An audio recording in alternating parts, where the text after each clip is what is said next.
चला मित्रांनो, आज आपण समजून घेऊयात सोयाबीन मध्ये येणाऱ्या पिवळ्या मोजॅक व्हायरसच्या नियंत्रणासाठी कोणकोणत्या बाबी महत्त्वाच्या आहेत। पहिली गोष्ट म्हणजे या रोगाच्या प्रतिबंधासाठी आपण प्रतिबंधक वाण कोणकोणते आहेत त्याची निवड आपण टोकणीसाठी केली पाहिजे। तर हे आपण सुरुवातीच्या टप्प्यामध्ये करू शकतो। त्यामध्ये तुम्ही JS 335, JS 9560 आणि NRC 86 यांसारख्या वाणांचा उपयोग करू शकताय। याच्यासोबत या रोगाचे वाहक म्हणून रस शोषक किडी काम करतात। त्यामध्ये पांढरी माशी आणि मावा या किडींचा प्रामुख्याने समावेश होतो। तर या किडींच्या चांगल्या प्रतिबंधासाठी सगळ्यात पहिल्यांदा तुम्हाला एकरी 40 किमान पिवळे व निळे चिकट सापळे वापरले पाहिजेत।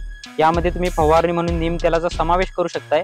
अजून जर का तुम्ही ॲडव्हान्स मध्ये करणार असाल तर कोणतेही आंतरप्रवाही रासायनिक कीटकनाशक या रस शोषक किडींच्या नियंत्रणासाठी वापरू शकताय। सोबतच तुमच्या भागामध्ये जर का या सोयाबीन मोजॅक व्हायरसचा प्रादुर्भाव वारंवार होत असेल तर तुम्हाला पीक फेरपालटणी करावी लागेल। यासोबत तुम्ही लवकर टोकणी करू शकताय आणि यासोबत तुम्हाला तणांचं सुद्धा चांगलं नियंत्रण करावं लागेल। या बाबी लक्षात ठेवून आपण चांगल्या प्रकारे सोयाबीन मध्ये येणाऱ्या पिवळ्या मोजॅक व्हायरसचं नियंत्रण करू शकतोय। हा व्हिडिओ कसा वाटला कमेंट मधून नक्की सांगा आणि फॉलो करायला विसरू नका।